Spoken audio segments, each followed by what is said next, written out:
చేతుల్లో స్ట్రాటజీస్ అందరూ రావాలి. అర్థమైందా? పరీక్షలు అయిపోయినాయి కదా, పరీక్షలు అయిపోతే కాదు, మళ్ళా మన చదువు కొనసాగించాలి.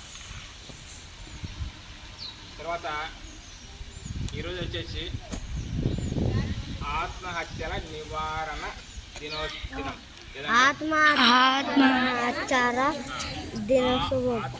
నివారణ దినం అంటే ఈ దినాల్లో చిన్న పిల్లలు పెద్ద పిల్లలు ఏమైపోయినారంటే వాళ్ళకి ఏదైనా అవసరమైంది కొనేకపోతే నేను చచ్చిపోతా అంటున్నారు.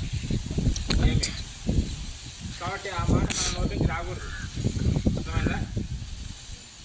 మీకు ఏది మంచో ఏది చెడో అది మీకు తల్లిదండ్రులు ఇస్తారు. అర్థమైందా? మీకు హాని చేసేటువంటి వాటిని తల్లిదండ్రులు ఇయ్యారు. ఇప్పుడు ఉదాహరణకు మామూలుగా మగవాళ్ళు గడ్డం చేసుకుంటుంటారు కదా రేజర్తో. చిన్న పిల్లడు నాకు ఏమంటే ఏం చేస్తారు? ఇస్తారా? ఇయ్యరు కదా. ఎందుకు ఇయ్యరు? దానివల్ల వాడు ఎక్కడన్నా కోసుకుంటాడేమో అని చెప్పేసి ఇయ్యరు. 2 దెబ్బలు కొట్టి కానీ వానికి ఇయ్యరు.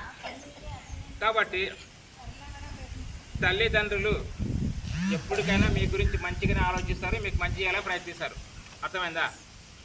కాబట్టి వాళ్ళు చెప్పినట్లు వినడం నేర్చుకోండి. ప్రతిదానికి అలగడం, ప్రతిదానికి నేను చచ్చిపోతా అనడం, లేకపోతే ప్రతిదానికి ఏమి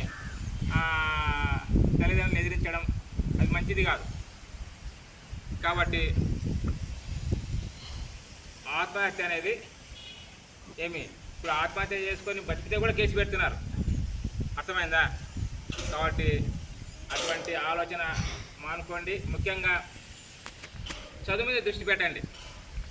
అమ్మ నాన్నలు చెప్పేది ఏది చెప్పినా అది మీ మంచి కోసమే. ఏది చెప్పినా మీ మంచి కోసమే. అర్థమైందా? Thank you.